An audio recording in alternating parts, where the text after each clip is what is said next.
मैं अभी अभी मैं अभी अपने घर के छत पर खड़ा हुआ हूँ। आपको एक आवाज सुनाई दे रहा है पीछे में, भारत गैस रुचिदा, भारत गैस रुचिदा। अगर आपका गैस खत्म हो गया है तो हमारे गाड़ी के पास आइए और गैस ले जाइए। जो लोग ये अफवाह फैला रहे हैं कि गैस की कमी हो गई है, तो उनके लिए एक जवाब है कि हमारे गांव के गली गली में गैस वाला गाड़ी लेकर के घूम रहा है, गैस ले लो, गैस ले लो, गैस ले लो। ये मोदी सरकार आने की बात की स्थिति है। तो कांग्रेस सरकार में जो है ना, महीना भर और लंबी लंबी लाइन लगाना पड़ता था। अभी युद्ध की स्थिति में भी जब ये बाकी अन्य देशों में, जहां अमेरिका, दूसरे देशों में जैसे गैस की सप्लाई नहीं हो पा रहा है, वहां भारत, मोदी सरकार हारमुज, जहां पर से ईरान का कब्जा है, वहां समुद्र से गैस लाने का काम किया जा रहा है और भारत के लोगों को उनकी रसोई की स्वाद बना रहे, इसके लिए उपाय किया जा रहा है। सारे विपक्षी जो है लगे हुए हैं। भगवान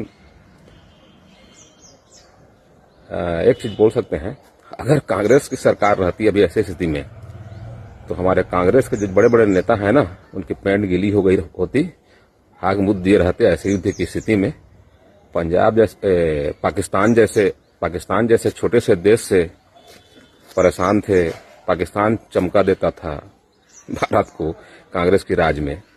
आज पूरा विश्व मोदी जी की राज में जो है भारत को डर रहे हैं।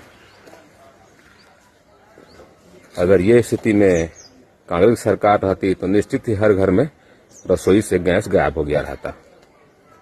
शर्म आना चाहिए जो है ना ऐसे नेताओं को कि युद्ध की स्थिति चल रही है, डीजल पेट्रोल के सप्लाई पूरे विश्व में, गैस के सप्लाई पूरे विश्व में, खाड़ी देश से जो सप्लाई होता है युद्ध के कारण नहीं हो पा रहा है, वहां पर नरेंद्र मोदी जी, भारत सरकार, भारतीय जनता पार्टी की सरकार दिन रात मेहनत करके यहाँ डीजल पेट्रोल गैस पहुंचाने का काम कर रही है। और कांग्रेस के लोग, विपक्षी लोग, टीएमसी, आप, दुनिया भर के विपक्षी लोग बदनाम करने पर लगे हुए हैं। जनता समझ रही है, जनता सब जानती है। जय हो नरेंद्र मोदी जी, जय भारतीय जनता पार्टी सरकार और हमारी विष्णुदेव सरकार, हमारे राज्य के विष्णुदेव सरकार जी के भी बहुत बहुत धन्यवाद। मोदी सरकार के बहुत बहुत धन्यवाद। हमारे नए